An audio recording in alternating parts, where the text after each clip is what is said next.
Good afternoon, boys and girls. It is April 22nd, 2014, I think is the year. I think we can confirm that. And today is a very early edition of TF2sday. I have work tonight, and so we're just going to do this in the afternoon. Today's topic is welcome to Man vs. Machine. Yeah! I love Man vs. Machine. Man vs. Machine was a brilliant stroke, I feel, by the people at Valve. Man vs. Machine it's a player versus environment version of Team Fortress 2, where there are waves and waves of robots that are trying to take a bomb and drop it at your base. Nothing more complicated or simple than that. Okay, it's a lot more complicated than that. Because there's a lot of nuances to it. It's very different from just regular Team Fortress 2. Classes behave differently. There are new mechanics introduced that they're exclusive only to Man vs. Machine, and you upgrade yourself to make yourself the better warrior, so that you can crush tiny robots. Larry had a tough Monday. It's a little bright for him.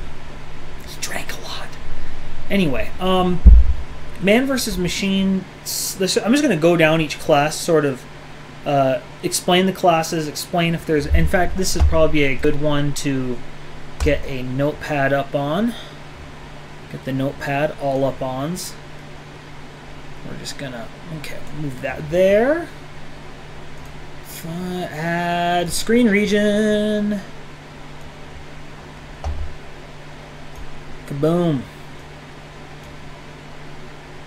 Let's put it there. Oh yeah, there we go. That. Just scoot to the right some. All right, look at this. This works. This really works. Now I'm just gonna move this. It's gonna freak out for a sec. Oh no, never mind. Not gonna move that. No, why can't I? There we go. Don't worry about it.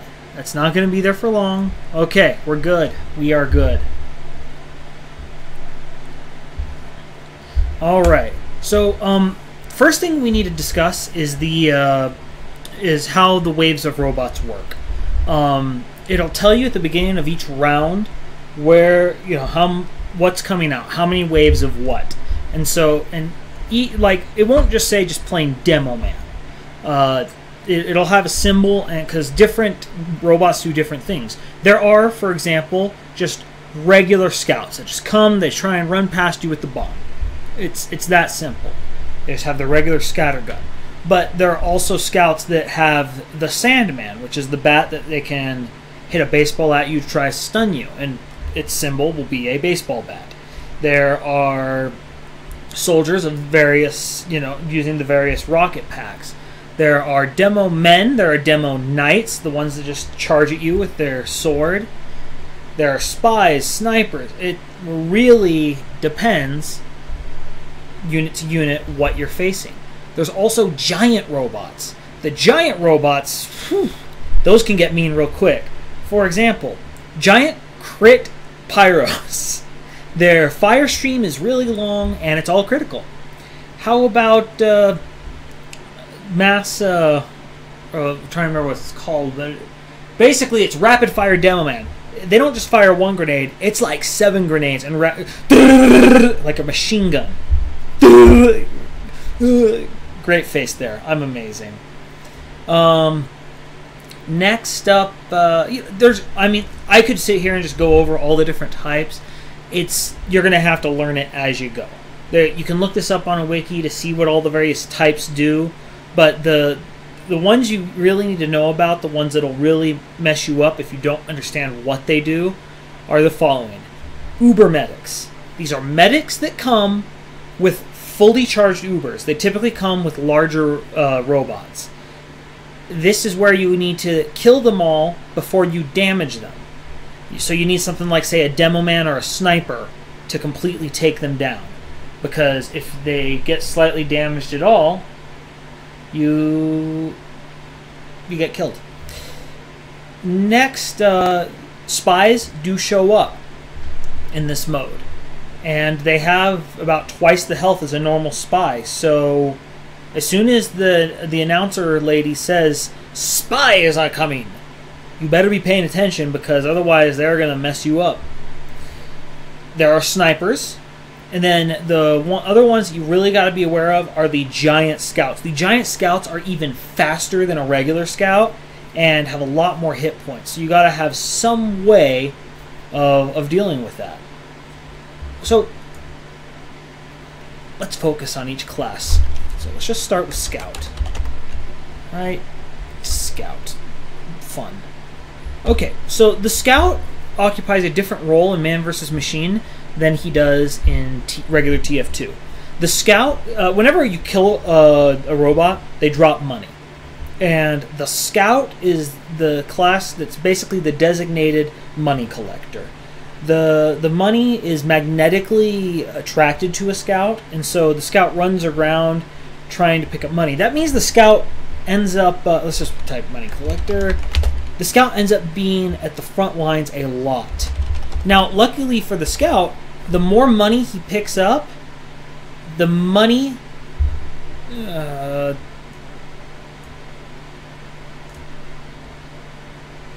better? No? Worse? There we go. Alright. The more money he picks up... Yeah, I don't know how to do that with Notepad. So review?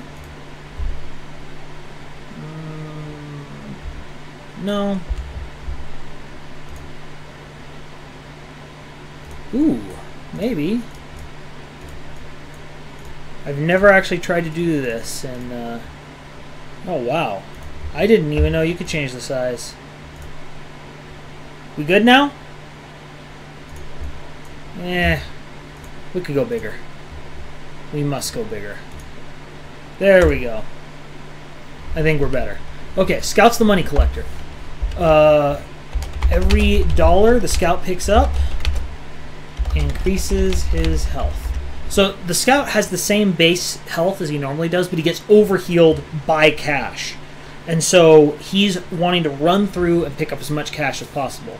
The problem is, for Scout, is that maybe I should go into sort of what you can upgrade with each class. There's sort of 4 ways you can upgrade. There's your weapons and you. The 4 ways you can upgrade. You can upgrade your consistent damage. That would be your upgrades that do things like increase how much damage your weapon does, decreases your reload time, increases your firing speed, increases how much base ammo that you have. For some classes, increases your clip size, that sort of thing. That really improves how much consistent damage you can do. There's also burst damage. Burst damage will be things like, for a Demoman, his stickies, he improves those to get more burst damage. Buying canteens. Canteens are a special item you can put on that you can use to either give yourself a crit stream, an Uber, or refill your ammo. And you can only have one type of canteen. Or for Engie can also buy canteens that instantly build all his stuff for him, or instantly upgrades all his buildings for him. So the Scout, he has to improve the fourth area, which is survivability. Survivability is going to be things like your resistances. You can buy resistances against blast damage, bullet damage, fire damage, and crit damage. And that crit damage is a really important one. There's also health regen you can buy. That's also something the Scout really needs to look at. And so he needs to spend first dollars on survivability and money pickup. There's I skipped straight to fourth. The third area is mobility. You can upgrade your mobility with each class. That's your speed, your jumping, but you can also upgrade ways to make the robots less mobile. How do you do that? Scout, they're sort of, if you're playing MVM and you're playing Scout, you better not have a pistol. You better be using the Scout's Mad Milk. That's basically a must. The Mad Milk is an item the Scout can throw, and it spreads milk everywhere. Things covered in milk, as you damage them, whoever's damaging them gets some health. So it's really good to help the survivability of your team. But more importantly, a Scout can upgrade his milk so that anything that's covered in it gets slowed down. Big deal, especially with those giant Scouts that try and run by you. It's very important for the Scout to save his milk. Throw it, boom, and suddenly that Scout's a lot slower, a lot easier to deal with. And so that's sort of, okay, must use Mad Milk. And then the second item the Scout must use is his melee weapon called the Fan o' War. The Fan o' War is a melee weapon that does like no damage. It's next to nothing. But when you hit something with it, that thing becomes marked for death for a period of a couple seconds. Marked for death means that everything that hits it now gets mini crits. So think of these big giant targets, you milk them to slow them down, to give your teammates health, and then you run in, hit once with your Fan of War, back out, and suddenly all the damage your team is dealing, mini crits! And that's what you need to be a good Scout. You need those sort of things. Next class, of course, is the good old Soldier. The Soldier is a buffer, and not like he's like something that blocks, but something that buffs other people. Almost exclusively use buff banner. The buff banner is a secondary item. It's very easy to get. It's if you just go through the Soldier base achievements, you'll get it. The buff banner is a pack that he has instead of his shotgun, and that pack is the more damage you do, it builds up a rage meter. When it's full, you hit right click and suddenly you start using up that rage. What that does, everyone around you gets mini crits. In MVM, that also includes the NG's sentry gun. So sort of the same reason the Scout uses the Fan of War to mark something for death. The Soldier's job is to be dealing damage, not so much getting kills, but really dealing damage, so that he can be very quickly getting the buff banner out over and over and over again, so the team is consistently getting a stream of mini crits to deal with these robots. Reload speed, very important. Your reload. Think of your time as a soldier. You want to be constantly shooting your rockets, and then what happens? Clunk, clunk, clunk, clunk. It takes forever to reload as a soldier. So as a soldier, you gotta improve your reload speed. You can also are going to be wanting to improve your clip size and just your overall, how many rockets you have and your damage. You want to be just dealing damage consistently so you can keep getting that buff banner up. Next up, Pyro, tank specialist. So there is a unit in Man vs. Machine called a tank that's unlike everything else. The tank drives in on treads and it's a tank. It doesn't deal damage. The only way it can kill you is when it makes turns. If you're standing by the treads, it runs you over. So on turns, you just sort of move back a little bit. It's no big deal. Tanks have damage negation against almost every type of damage in the game. It reduces it in some way. But not Pyros. Pyros have no damage reduction. So Pyros can specialize in taking down tanks. It's important to note when taking down tanks,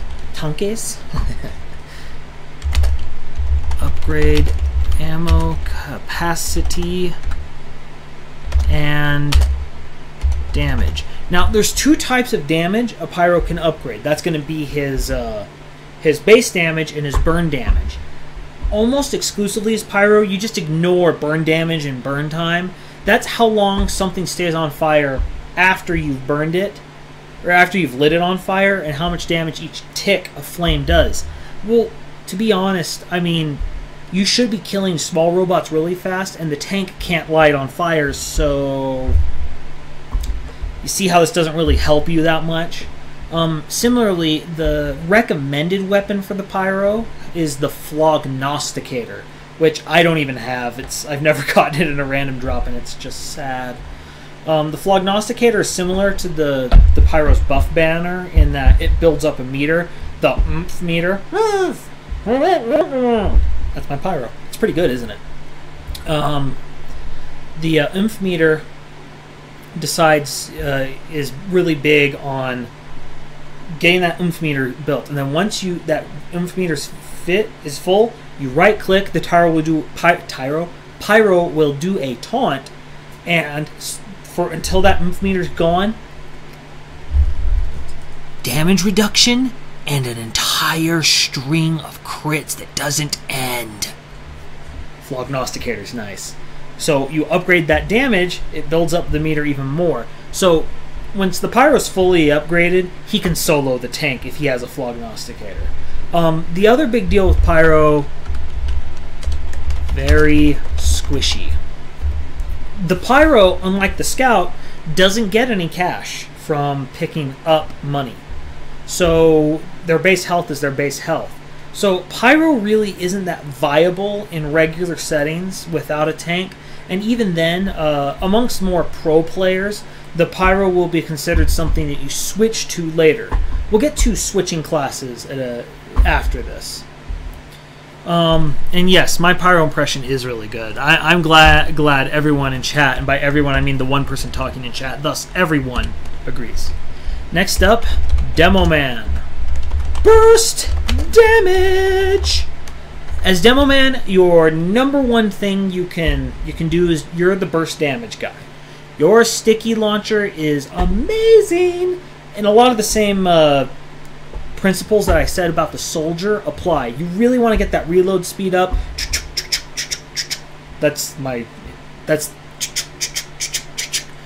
I'm either reloading a sticky bomb launcher or a sandwich thin slicer. I should work at Arby's.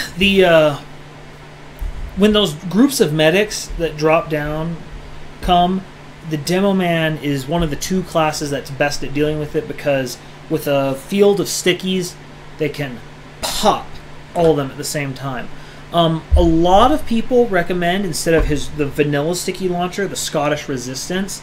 The Scottish Resistance has an increased time that you have to wait before you can detonate, and you have to look at the grenades that you're detonating, but you're allowed to set more stickies than a regular sticky bomb launcher, and you don't have to pop them all at once, since you only pop the ones you're looking at. So so you can consider that, but the Demoman is probably one of the classes that, if you're using just the base weapons, you're gonna be fine. You don't really need the others, because you really shouldn't be using your melee weapon that much.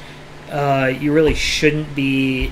I mean, your grenade launcher you'll use, but it's not going to be the weapon you rely on. You're going to be relying on your sticky bomb launcher.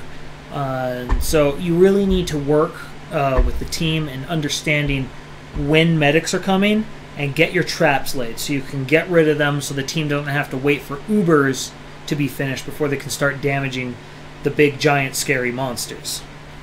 And really, I don't feel we need to dwell too much on the Demoman. Next up, the heavy weapons guy. Let's just call him heavy, because that's what he is. Consistent damage.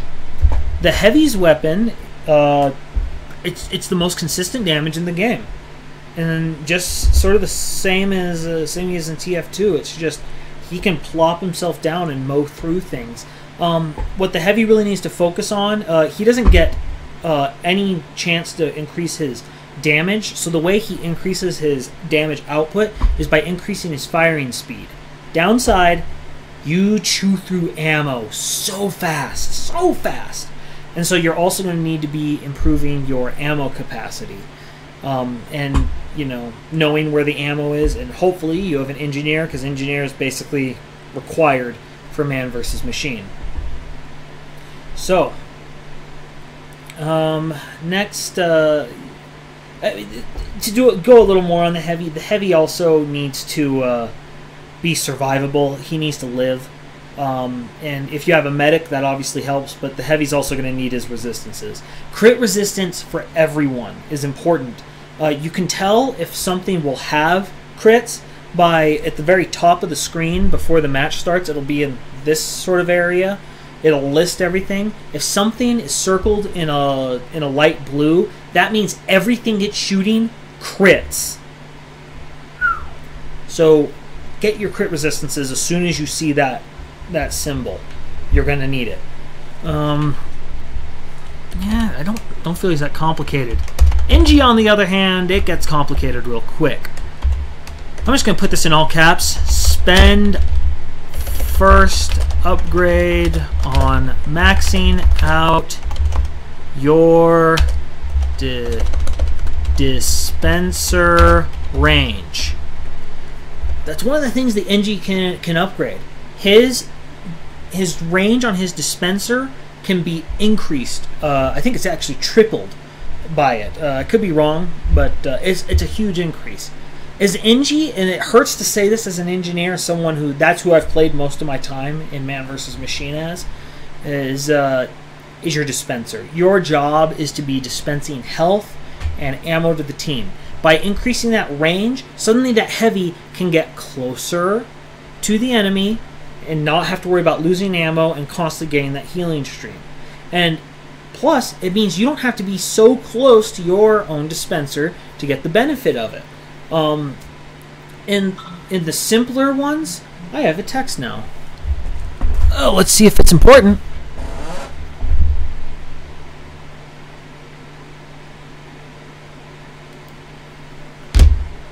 So, the first thing we have to do is we have to go and take care of everything. I just found out my gas station got bought, and there's a chance it could be closing down. So, that's scary. I might be losing my job. Oh, just as I got it. Oh boy. But it wasn't that good a job anyway. I saved up money. Don't worry about me. I was doing this job as a stopgap anyway. So the next thing with the NG is we need to be able to have everything survive, and so our teammates are number one because our teammates do more damage than us. The sentry gun is important, but it's not as important as the dispenser. The next mechanic are the sentry busters. So there's a mechanic in the game. The more damage the engineer sentry gun does, it sort of fills up a meter. You can't see it, but it's sort of in the background. And when it fills up, it's going to send a sentry buster. What a sentry buster is if you know what an Olderpool caber is, it's a demo weapon that it swings and it explodes. This is sort of like that. It's a robot that's just a bomb with legs, and it just runs straight at the sentry gun. When you can destroy it, it has a lot of health, but it's typically recommended, especially in the more advanced settings, that the NG is the one who deals with this. How does he deal with this? Well, if you recall, the NG can pick up his sentry gun with a right click. So the NG picks up his sentry gun, runs to a corner of the map where none of his teammates are, where none of his buildings are, waits for the bomb to come. And as soon as it comes, he runs through the bomb and just keeps running, because as soon as him holding the sentry gun runs through the Demoman, not the Demoman, the sentry buster, it'll try and detonate, but it takes a second. So as long as you just run through it, you're not going to blow up. You don't want to be doing this at the front of the map where your teammates are. And I'd find it good policy to just sit there and actually announce to your team that, hey, we're doing that. We are going to be... I'm going to be going in, getting the sentry buster. Stay away from me. For that reason, as an NG, you sort of, while it's great to be able to do a ton of damage with your sentry gun, it's also, sometimes if you know your team can handle it, it might be reasonable if you have a wrangler to just wrangle your gun and not fire at anything, just so that it doesn't fill up as quickly, so you're not having to deal with those as often. Because there's nothing worse than a sentry buster coming right in the middle of a hectic wave of giants coming and all that other stuff. And so engineer, I find it's really tough to know what to upgrade, but the big things to upgrade are dispenser range, the what, trying to remember, sentry health, sentry firing speed, wrench speed. So every melee weapon, you can increase the speed at which you swing it, which for most classes, not that big a deal. But for the Engie, because that's what he uses to heal up all his stuff, that's a big deal. Wrench speed, base metal amount, some metal regen, and so, I mean, after dispenser range, which is the only thing that's a must, you sort of can base upon what's coming, what you need. Sentry health is typically the next thing, just because you want your sentry gun to have more health for things like rapid fire demos, things that you can't heal up real quick. It needs to have a bigger pool of health, but you're kind of going to play it by ear, and it's just something you got to get a feel for, sadly.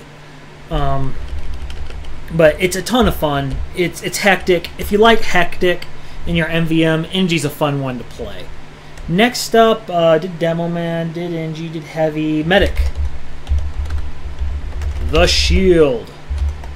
The Medic has a completely new mechanic in MVM. He has, in addition to be able to heal and uber, the Shield, which is a shield that it sort of charges up with time, sort of the same way a Demoman's charge builds up if he's playing Demo Knight. And as soon as it's up, you can, I don't know what the base thing is. I've rebound it to middle mouse button. It's called like special action in your key bindings. It's weird. You got to go find it. And I wish I knew what the base thing was. But when you do that, the shield stops all incoming projectiles. Period. They can't go through it. So if there's a big giant machine gun wave, suddenly a bunch of heavies drop down and bullets are everywhere. Shield! Boing! It's not getting through. On top of it, the shield, when it makes contact with the robot, starts damaging it. So a medic can go right up to a wave and absorb a bunch of stuff, but then, be damaging it with the shield. The thing to remember is the shield, while projectiles can't go through it, robots can. Robots can walk right through it. So you got to sort of be, if you want to do damage with the shield, you got to be careful that you don't push through, and suddenly the robots are on your side with their projectiles. The other thing to look at with the medic is the fact that Kritzkrieg is going to be more preferable to anything else, because the Kritzkrieg allows crit streams, and ubering, when you have as much damage resistance as you should have, as much, with the shield, you shouldn't need ubers. Crits are the way to go. Crit happens. The other thing is medics can pick up a thing called Canteen Specialist. I told you there are canteens that give you crit streams, that give you uber, that give you ammo back. The medic can use Canteen Specialist, and what that does is it reduces the cost of a canteen, but it also makes it so that whatever you're doing as a canteen, the person you're healing gets that as well. So a lot of medics like to run Kritzkrieg with Canteen Specialists, and they buy Uber canteens. So when the shield runs out, they then pop their Uber canteen, and suddenly both he and their target are Ubered as if he's using a regular gun, but they're still critzing. It's awesome. Medic, it's sort of a more recent addition, like in the last year or so, that they've buffed the medic like this, because before that it was just you don't play medic in MVM. So it's awesome. Medic is really viable. The last two are the least played. Sniper, explosive, headshot. Headshots, when a sniper gets a headshot, the cash is automatically collected. It will appear on the ground as red, as if it's not collected, but that's just so the scout can still pick it up for the health boost. It's already collected. So a good sniper who can get a bunch of headshots can function as a collector. As sort of a rule, though, most people who play sniper aren't good enough. It's just simpler to play a scout. In all honesty, if you go to a pub server of MEM and try and play sniper, sorry, expect a few raised eyebrows. If you don't have a bunch of tours completed, they're going to be raising their eyebrows and may ask you to play a different class. But if you can, you get the explosive headshot so that the robot you shoot explodes. And they can sort of act as the Demoman for the team as well, because they can shoot one medic in a team of medics, pop, and everyone dies. The last one is the spy, and seriously, the spy just... If someone's running a spy, you shouldn't be running a scout. The spy, his sapper has range, and what I mean by that is when he places a sapper on one robot, it affects robots in a radius around them. So they can really do a good job against those packs of medics. But the problem is you're not fooling humans, you're fooling robots. And so trying to sneak up behind a robot is a lot more difficult, because whereas you can for a time chase a human out of disguise, the moment you're out of disguise, the robots have a sixth sense, just turn around and murder you. It's really, really hard to play spy. I don't recommend it in MVM. I might do it here when we do it today, but that's because we're playing regular mode, and I've been playing the advanced mode, so I'm probably going to horse around a bit. And that's the last thing I want to talk about. Regular versus man up mode. So man up mode is a mode that you have to pay for. You buy a ticket to play it. Gets used up at end of map. Man up mode is a mode that when you do it, there's better prizes on the line. Especially if you do the 2 cities tours, which that's a couple of maps. Man up mode is much harder. And you've got to be experienced before you decide you want to start manning up to get the cool loots. Kill streak items are what come from 2 cities, so if you see people with kill streak items, that's where they're getting them.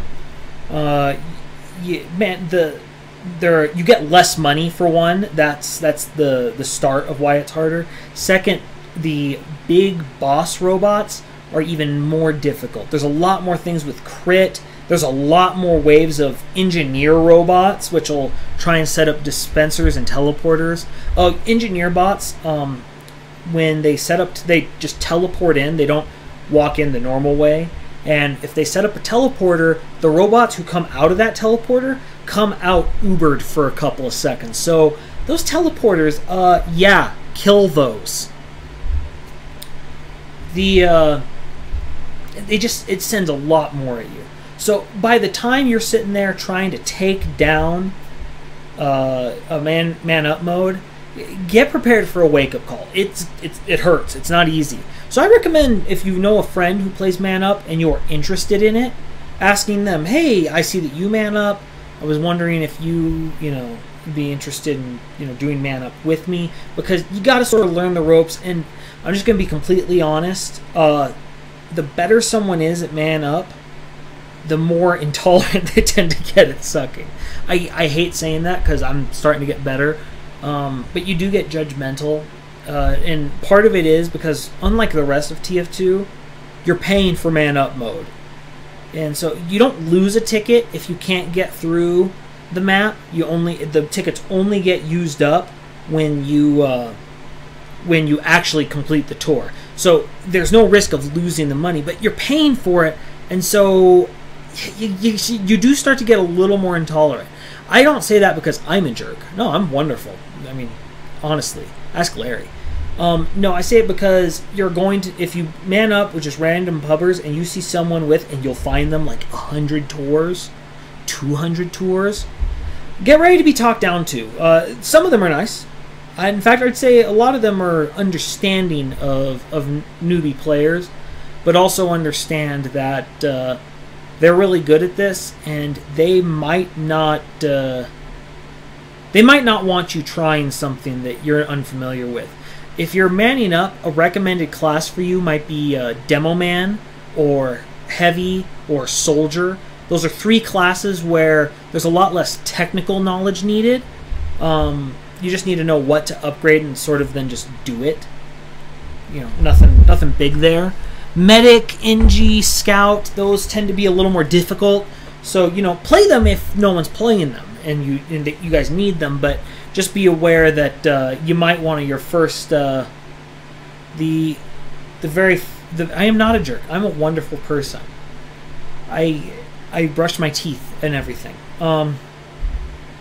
So you just really, really, really gotta watch out for that.